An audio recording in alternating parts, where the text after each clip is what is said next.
When using your Big Shot die cutting machine, you often hear of sandwiches and making sandwiches to cut out your die cuts. So we will discuss the different parts of a sandwich today on this video. The first thing we need is a base, and I call this the plate because all sandwiches need to go on a plate.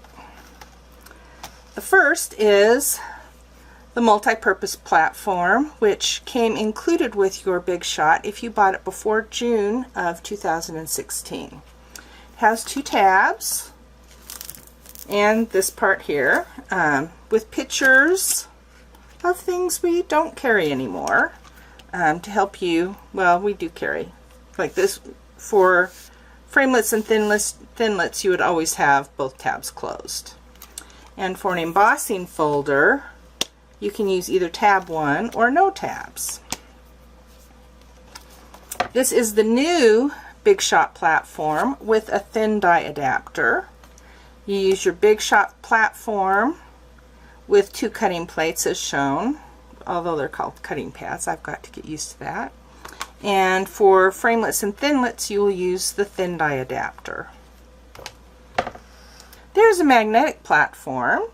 And if you can see, there's little circles here, which I believe are the magnets. It's really nice because your things stick to them.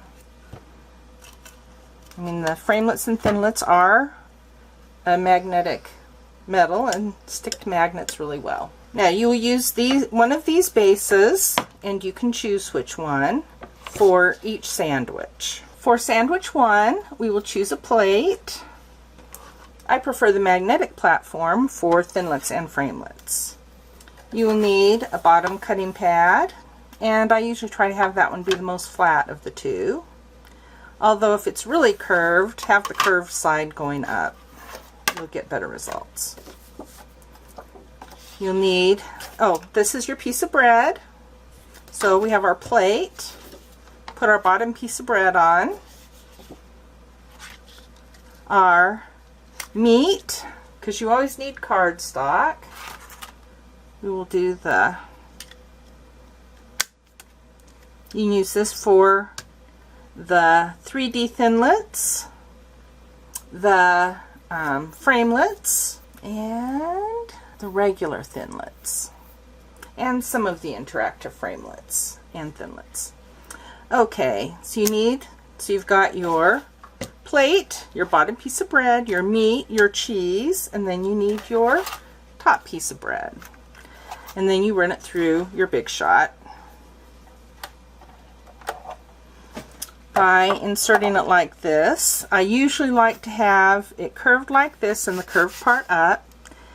Stick it out a little in front of the platform so our bread's not even on the top, which would drive some people nuts. And then you just crank it through like this.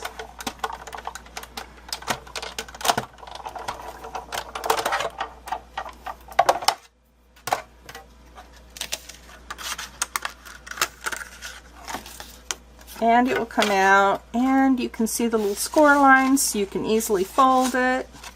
With this one, you do need to cut it twice. And yes, I have cut 2 layers thick of cardstock with the Thinlits. You just have to make sure and put, because it will leave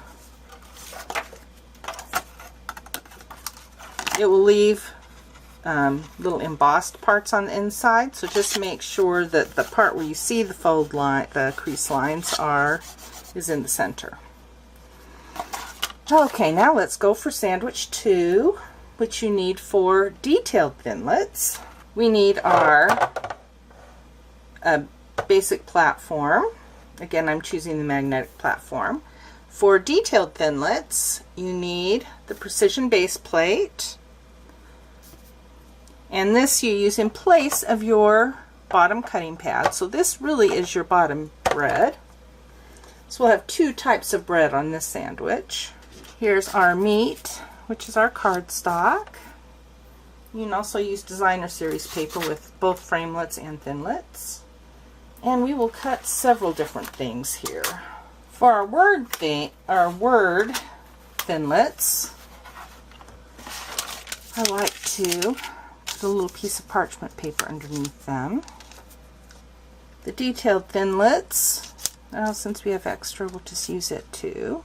And go ahead and do this flower. And we will do this regular. Although you can do this on either the with sandwich 1 or sandwich 2. Let me see, we do want it to have all of its pieces though. Now the most important part of using the precision base plate, and if you do Thinlits on just the without the precision base plate, is you need a flat cutting plate. That's what will make the difference.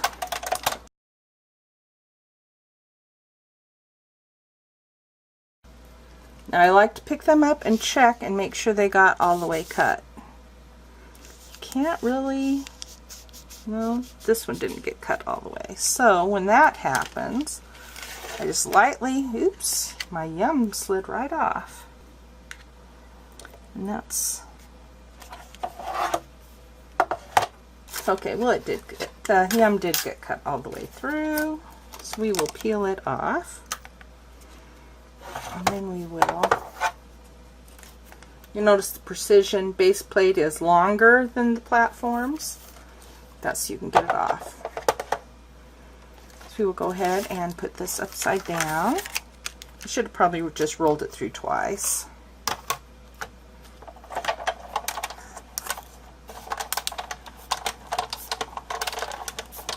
We'll do that this time.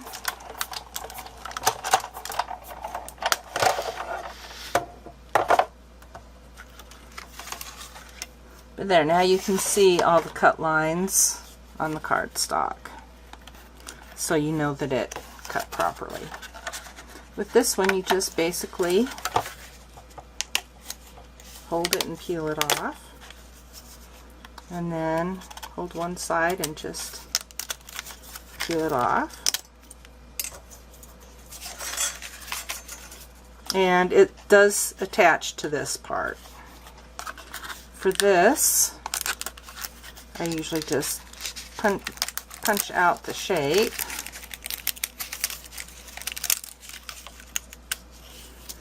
And if it's starting to come off, then it will come off easily. So the larger ones, you don't necessarily need the Big Shot die brush. The small one, I generally do. Although since I used parchment paper, it will come off really easily. But you don't always have parchment paper. You can also use wax paper. Alright, I should have a toothpick.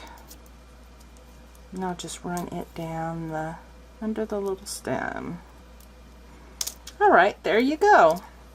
So now you know what Big Shot sandwiches are. Remember to have your plate, both pieces of bread, and your meat and cheese.